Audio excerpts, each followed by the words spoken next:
Petunjuk penggunaan. Video ini merupakan media pembelajaran audiovisual yang bertujuan untuk meningkatkan pemahaman siswa akan materi teks non-fiksi dan gaya. Video pembelajaran ini berisikan pengenalan tema dan subtema, kompetensi dasar, tujuan pembelajaran, sajian materi, dan soal latihan. Pada bagian membaca teks, silahkan pause video untuk menyesuaikan kecepatan kamu dalam membaca dan memahami isi bacaan.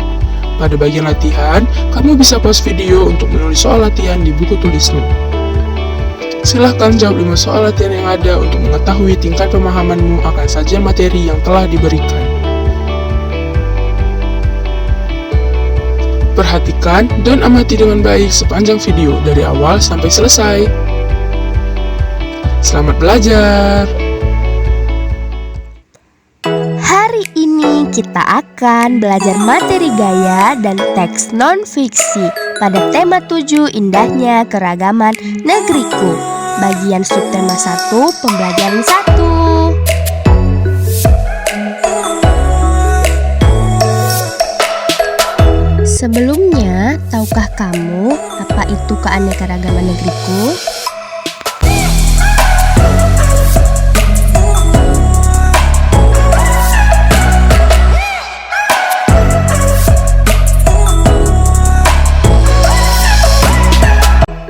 Kemudian, apa yang dimaksud dengan keanekaragaman suku, bangsa, dan agama?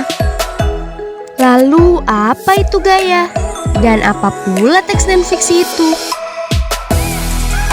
Agar bisa menjawab semua pertanyaan itu, tonton video ini sampai habis ya.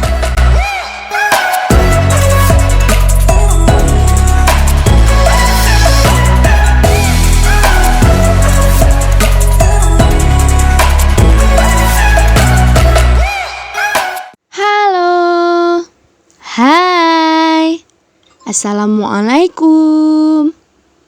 Perkenalkan, nama Miss Andri. Hari ini kita belajar bersama Miss yuk. Kalian semangat untuk belajar kan? Hari ini kita akan belajar tematik. Tema 7, indahnya keragaman di negeriku.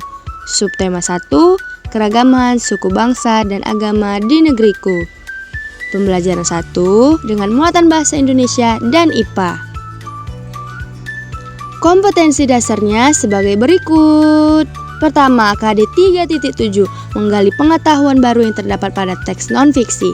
KD 4.7 menyampaikan pengetahuan baru dari teks non-fiksi ke dalam tulisan dengan bahasa sendiri. Selanjutnya, KD 3.3 mengidentifikasi macam-macam gaya, antara lain gaya otot, listrik, magnet, gravitasi, dan gesekan. Terakhir, KD 4.3 mendemonstrasikan manfaat gaya dalam kehidupan sehari-hari, misalnya gaya otot, listrik, magnet, gravitasi, dan gaya gesekan. Tujuan pembelajaran: yang pertama, siswa mampu menggali dan menyampaikan informasi dari teks non-fiksi. Kedua, siswa mampu mengidentifikasi macam-macam gaya dan mampu mendemonstrasikan manfaat gaya otot dalam kehidupan sehari-hari. Tanpa berlama-lama lagi, langsung saja kita ke pembahasan. Amati video ini dengan baik sampai habis ya. Seperti pertanyaan yang ada di awal, tahukah kamu arti keragaman? Keragaman artinya hal atau keadaan yang beraneka ragam atau banyak perbedaan namun memiliki keunikan masing-masing. Keragaman agama dan suku bangsa adalah keadaan di mana beragamnya atau ada banyaknya agama dan suku bangsa dalam masyarakat Indonesia. Untuk agama, ada 6 agama yang diakui di Indonesia. Pertama, agama Hindu, Buddha, Islam, Kristen, Katolik, dan Konghucu. Sekarang kalian sudah tahu kan apa saja agama di Indonesia? Mulai sekarang jangan lagi terbalik antara agama dan suku. Jangan bilang suku Batak, Melayu, atau Jawa itu agama ya. Agama dengan suku itu berbeda. Mengenai suku, kita akan membaca teks. Bacalah teks berikut dengan kuat dan penuh semangat.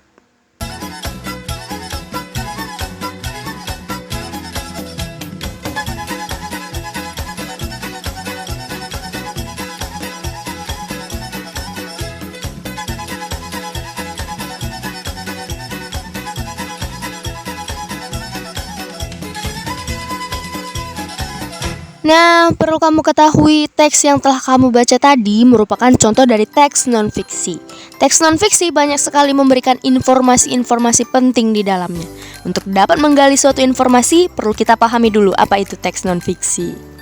Teks non-fiksi adalah teks yang dibuat berdasarkan fakta dalam kehidupan sehari-hari yang mengandung beragam informasi.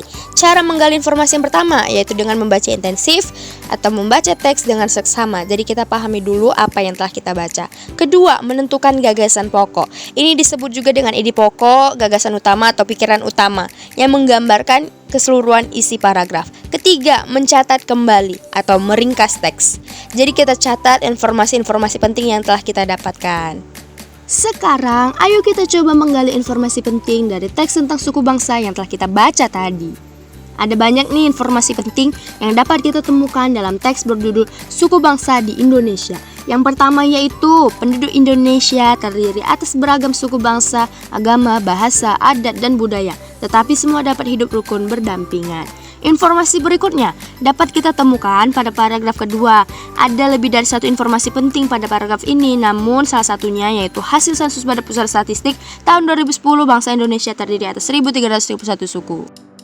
Nah, itu dia contoh cara menggali informasi dari teks non-fiksi. Dari teks tadi kita tahu bahwa Indonesia terdiri atas 1.331 suku bangsa.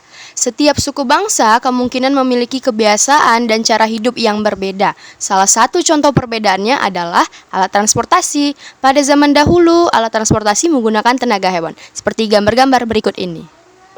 Ada bendi atau delman, kemudian ada pedati sapi, dan ada juga pedati kerbau.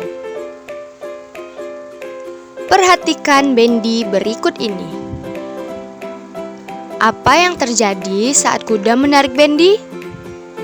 Ya, benar, tentu saja bendi bergerak mengikuti arah kuda. Semua itu terjadi karena adanya gaya. Apa itu gaya? Yuk simak penjelasan berikut ini. Sebelum Miss jelaskan, ayo coba perhatikan lagi gambar yang ada di samping. Gambar apakah itu? Benar, becak. Becak dapat bergerak karena adanya gaya, sama halnya dengan bendi. Gaya merupakan tarikan ataupun dorongan. Gaya dapat menyebabkan suatu benda bergerak dan kedudukannya berubah. Untuk melakukan gaya diperlukan tenaga. Keadaan suatu benda dapat berubah akibat pengaruh gaya. Macam-macam gaya. Yang pertama, gaya otot.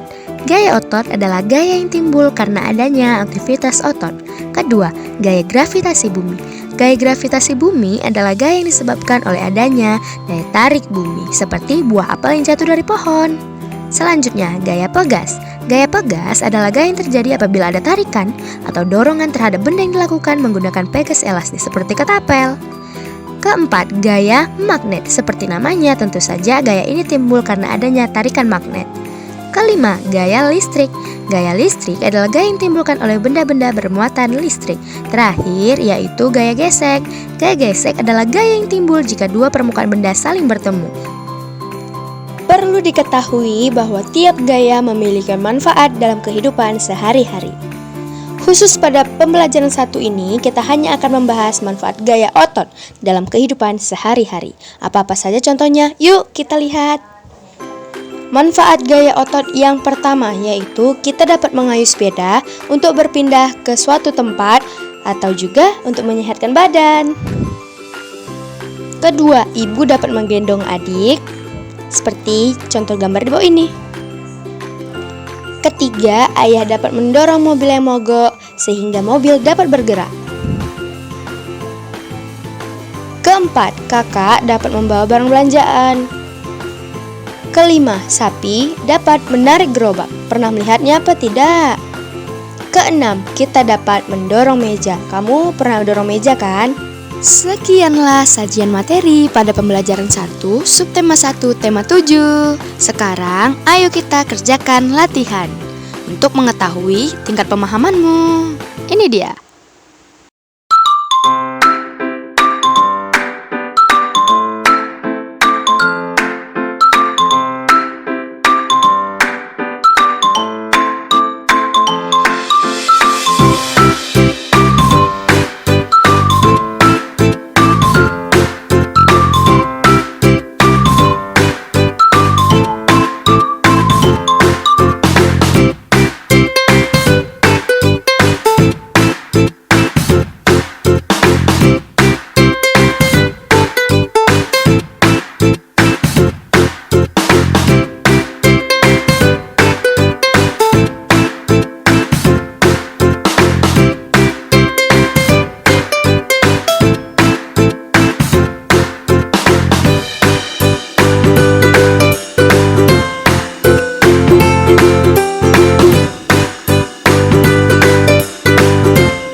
Demikianlah video pembelajaran untuk kelas 4, tema 7 indahnya keragaman negeriku, subtema 1 pembelajaran 1. Semoga bisa membantu kamu dalam memahami materi ya. Sampai jumpa. Assalamualaikum.